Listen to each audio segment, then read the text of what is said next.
budget. Have a budget. Have a budget. If you want to spend only $200 for application, try as much as possible. I think what you can structure into your plan is your target should be schools that give funding, that give scholarships. It will be a big waste, permit me to use that word. It will be a big waste that after you get admission, you have a deficit of $45,000, $30,000, where you won't get the money from. Even if you're able to navigate the whole process of maybe getting somebody to give you account statement, when you manage to come here, the reality will hit you that it's a very Herculean challenge. You understand? Because you're restricted. You can't do some certain things. You only have, if you're lucky, to have like something that pays. Even the pay they pay you may not even be able to cover up that 30-something thousand. You understand? So you have to try as much as possible to be intentional. Target schools that give funding. Do cold emails to the department. Ask them, what can I do to get funding? This is the degree I have. This is what I want to do. Can I get funding? Is there an assistantship position available? Even if they tell you yes, it's on a competitive basis, you know that yes, you have high chances of doing this. Make sure that your SOP is watertight. Do not go and copy any SOP you see on the internet and so on. There's a way that they can check these things out and you'll be in problem or you'll be in trouble. Try as much as possible to have a very concrete academic CV that shows your high performances in terms of your research, your teaching experience, if you have any, your volunteering experience. Mubarak and attest, this place, this US where I dey now, they love volunteering like mad. Yeah, that's correct. They don't see it as a big deal here in terms of volunteering for them is like a way of life. It's not in Nigeria where we say, if I tell you, say, I want to go volunteer for somewhere now, it's going to be as if it's one kind of big thing. You understand? But here, you see there are lots of opportunities that you can serve, you can help out, you understand? So if you have those experiences back home in Nigeria, you can codedly add it on your academic CV. I volunteered with Red Cross, I volunteered with this, or you can say you volunteered with something that links to your cause. You understand? Yes, you can use your teaching experience during NYSC. I used it. I was a graduate assistant at Rufus Giwa Polytechnic for my NYSC year. During that COVID 2019 to 2020. But I used it, yes. I used my teaching experience. And it gives you that elevation. I wish I can share my CV so that you see how, is there a way to, let me see if I can share, I'll find out my CV on my system now and share. If I can't, I will send it to Sheriff and he would, okay, voila, I think I've seen it. I'm sharing it on the group now. Thank you so much. That's good. Thank you. No problem. I'm sharing it now. So you can just see how mine is structured. You can use that format. You will see that it's very detailed. It gives, I think it was up to 4 pages. It mustn't get that long, but try as much as possible to sell yourself in your CV, sell yourself in your SOP. Someone is asking, I'd love to clarify, is it necessary to submit my ND and HND transcript after I have evaluated with WES or submitting my WES evaluated transcript? It depends on the school. You understand? Like for the current school I'm in, they didn't even ask for WES. What I did was I sent them a combination of my ND and HND results. You understand? So your cold email you're sending to these schools, to the department, ask them specifically, can I use my unofficial transcript to apply? Or do you want a NACES evaluation or a WES evaluation? that would give you it will narrow down your mind to know what you want to do. With the whole Nigerian reality now, I feel it's very expensive for you to do West. You understand? For Mubarak, did you do West?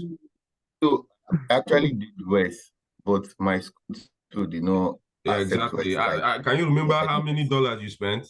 Yeah. So when I did my West, I think I only spent about 150,000 then because of exactly. But now, so if you want to do the whole over conversion, 200,000 it's over 250,000 if I'm not mistaken. In Nigerian naira, and you know what that is. Hard-earned money. You know what that is. So it's no joke. Easy, yeah. So you have to be very strategic. Yeah. You have to unashamedly message graduate coordinators, message departments. If there's a way, you can even tell them of the financial situation in Nigeria. Like, I feel one of the questions they asked me one time, I've forgotten the school. I told them that the minimum wage in Nigeria is $30. Minimum wage is about $30. And you're asking me to pay $70 as application fee. You understand? So you have to be very smart. I feel if you do all these things, know the school. See, just come up with a list. Know the schools that will accept unofficial transcript. No schools that would accept West. You understand? So that's just it. Someone says writing an SOP has been a war. Is there any tips to use? Mubarak, would you want to answer that before I come in? So SOP being a war, I sincerely don't understand that, because what SOP is all about is your story. Whatever you are writing in your statement of purpose should be your story. How you've come across, the course you are doing, how you are interested in whatever department you are, why you are interested in, having a graduate degree, and what are the things that motivated you. Like, I don't know, it's really something you should write alone. Like, you should just sit down there, think about all the things that have drive you to that point that you are in writing the SOP. It is very, very important. Because about 2 or 3 days ago, I was still speaking with my advisor, and it was like he did not know what happened. He just went back to my SOP and he was reading it, and was like, he saw how enthusiastic I was while writing. So I don't know. These are the kind of things these guys want to see. You need to put in that passion while writing the SOP, because it speaks for you without you being there. It is what will tell what the admission committee about you. You are not there to defend yourself that I have a 4.0 over 4.0. Yeah, your transcript can say that. But how are you able to back that up with words? That is what the SOP will do for you. And you need to ginger yourself. You can find sample online templates on how to guide you, but this has to be your story. Exactly. This is your story, please. Yeah, and I feel nobody can write your story better than you.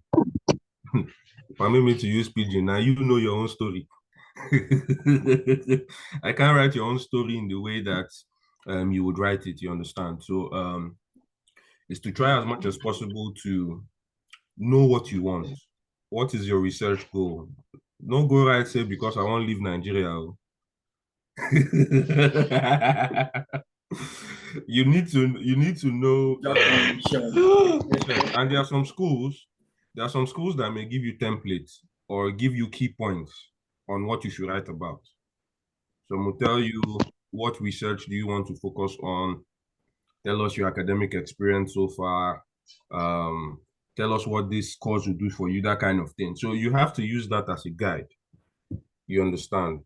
So you have to try as much as possible to take it one step at a time. Do not rush. See, for me, I know that I was writing my SOP for more than 3 months before I was sure that it was good enough to go out. SOP is not something that you should just write in one day and you think you're done. If possible, send it to people. My sister is a lawyer. You understand? When I wrote it, I sent it to her. Say, please look at this thing. Edit it. Tell me what you feel. She edited, she sent it back. I still sent it to another lawyer. You understand? Then what I did again, after that person edited again, I sent it to another person that was doing a similar course with me and said, please look at it. What do you think? The person sent it back to me. I still sent it to a colleague of mine. You understand? To just check, to make sure that this was something that if someone read it, they are sure that this thing was the right thing and the right candidate they are going with. And believe you me, when I came to the school I am now, they said hundreds of people applied for the course I'm doing. I'm doing master's in public administration. They said more than 200 and something persons, even Nigerians applied. And guess what? They gave only 13 of us admission. As I'm talking to you now, we are only 13 in the program for my cohort. 13. I'm the only Nigerian. The other African person is a Ghanaian. You understand? I think they gave another Nigerian, another Ghanaian, but they didn't get their visas, unfortunately. But what I'm saying is that for me to have passed the stages of, that means the committee that looked at the whole application process, before I scaled through and became in the top 1%, you should know that the materials they saw were very concrete. You understand? So you have to try as much as possible to be concrete. Someone is asking regarding the SOP. On the school page indicated some point to talk about how can I tell them. See, one of these things that these people will look for is if you can abide with that their academic instruction. If you see clearly that they said 300 words, no matter if your story is 2,000 words, try to cut it down to that 300 words. You understand? Do not go and say, let me show my academic prowess. There will be enough time to do that. You understand? Another thing you can do, we now live in a time whereby AI is, how do I put it? AI is integral. Despite the fact that some people don't know how to use it. You understand? But we are in a time whereby things should even be easy for us. Do you know that you can ask ChatGPT or one of these AI tools, you can ask them, give me a sample of a statement of purpose that focuses on this particular course and can give me admission in one of the top schools in the US. That can be one of your prompts you put there. And ChatGPT will give you something, but do not go and copy and paste. Some people can even go and copy even the ChatGPT name and put there. You're shooting yourself in the foot. You understand? You should try as much as possible to use that sample to build your own story. ChatGPT can help you rephrase your sentences. Like, okay, after this meeting, I want you, if you've not used it before, you can go, anything you've written before, copy the first paragraph, paste it in ChatGPT, and tell it to rephrase it. You can even say, rephrase it academically. You understand? You can even say, rephrase it to sound like tech. Rephrase it to sound like an agricultural statement. And you see the wonders of ChatGPT. It doesn't mean you should go verbatim with what it says, you understand, but try as much as possible to take the key points. This thing is making things easy for us. You see what the AI, this thing that generates portraits for people, for professional pictures. We have AI that does videos. We have AI that writes papers. We have AIs that, but the thing is here, because they are the ones that created it, yes, but you have to be very careful. You understand? So that's just it. So back to what I was saying about the whole payment of fees. Try as much as possible to know your budget. If you have only $100, target schools that have low application fees, or they have sure packages. When I mean sure packages, sure scholarship packages. Another thing that I want to point out, do you know that with your HND, you can go for a PhD? Yes, in the US, it's possible. If you prove beyond reasonable doubt, you can use your HND to go for PhD. Me, I didn't go for that option because me, I had academic gap of 5 years. And I said, let me test the master's water before I know if PhD is Herculean. It's a 4-year plus journey. You understand? So take the amount, know what you want to do, apply, attend virtual information sessions, go to most of these schools, check their website, request for to join their information virtual sessions. They will do it. Most of them will come with application fee waivers. Then start shooting your shot. You can email professors, you can email the grad school, just put yourself out there. You understand? So that's just what everyone should try as much as possible to do.